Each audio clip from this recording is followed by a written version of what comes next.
Hey you, welcome back to my watercolor studio. Grab a cup of tea or coffee, get cozy because today we're swatching all my MaimeriBlu reds. I've got 8 of them lined up here, and honestly they're such a fascinating little family. We'll paint, we'll chat, and I'll tell you how each one behaves. Who's stain, who doesn't, who's a drama queen, and who's a chill one. So here's what I'm using today. My regular paper, a rug, water, a size 10 round brush, and my paints. Let's start from the warmest red and move toward the cooler, pinkier side, so we can really see the temperature shift. And if you know me, you know that I like to paint in gradients, making the color shift in temperature, from lightest to darkest.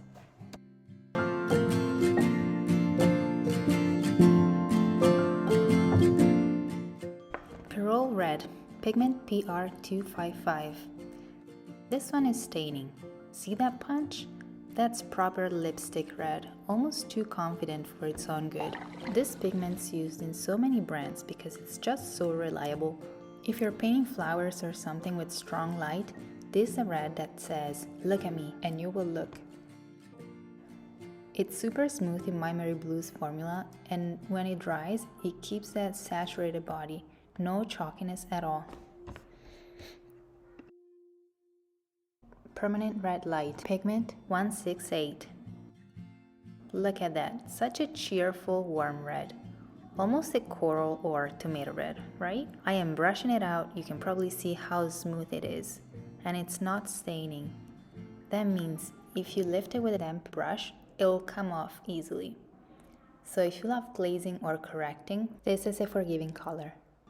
I always think of PR168 as a really friendly friend. Easygoing, bright, not bossy at all. Then we've got Sandal Red, pigment PR254. Another Pyrrole, but a slightly different personality. This one is what most brands call their standard red. If PR255 was lipstick, PR254 is your classic red nail polish. Rich, balanced, just that perfect middle red. Also staining, and it's one of those colors that can anchor a palette. If you could only keep one red for mixing, this might be it. It leans just a tiniest bit warm, but not orangey. So good for florals and portraits alike. Next up, Quinacridone Red, PR209. Oh, look at that glow. This one is so beautifully transparent. It's not staining, which is a nice surprise. It's got that clean magenta undertone, but it still feels like a true red.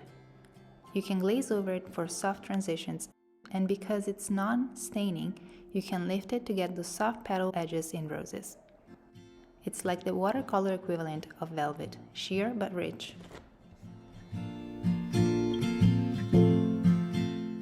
Right, Rose Alizarin Madder, PR187.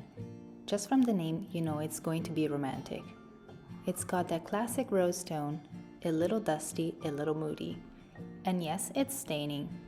I always think of PR187 as the soft-spoken drama of the group.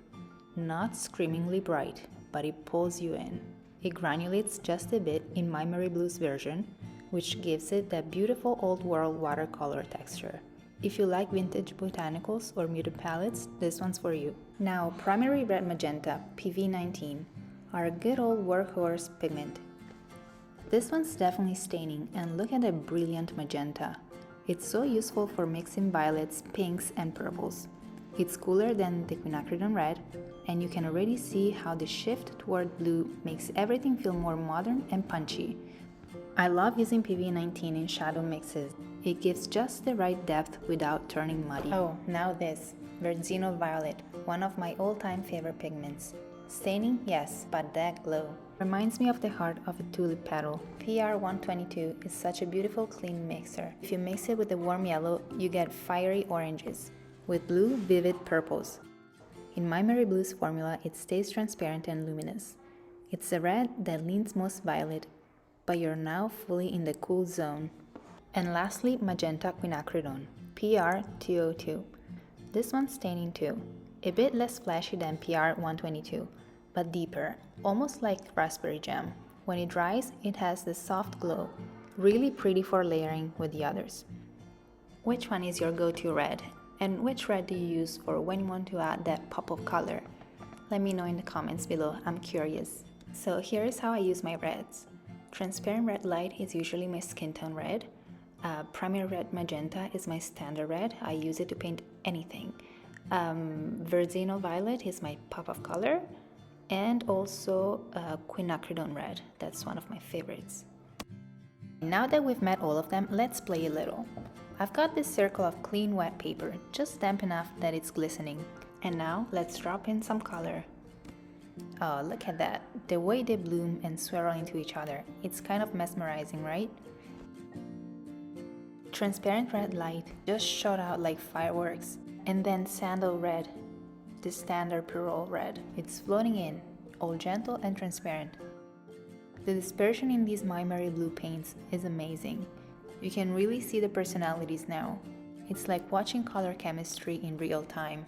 Honestly, I could just sit here and watch them mingle all afternoon. So having seen them all, do you have a preference? To drop in these colors, I'm using my Casaneo size 2 quill brush. And the paper I'm using is Bao Hong cold press paper. That's the paper I use when I want to just swatch colors.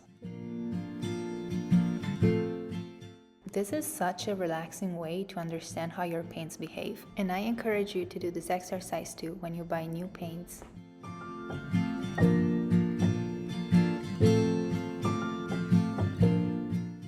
Alright, I think that's the perfect note to end on. I could honestly keep watching these colors bloom forever. It's so soothing. I'm thinking maybe we'll swatch the blues next. If you enjoyed hanging out and painting with me, don't forget to give this video a little like and maybe subscribe. This really helps the channel grow and it means we get to keep painting together more often. Thanks for being here, take care, keep creating, and I'll see you in the next one. Bye!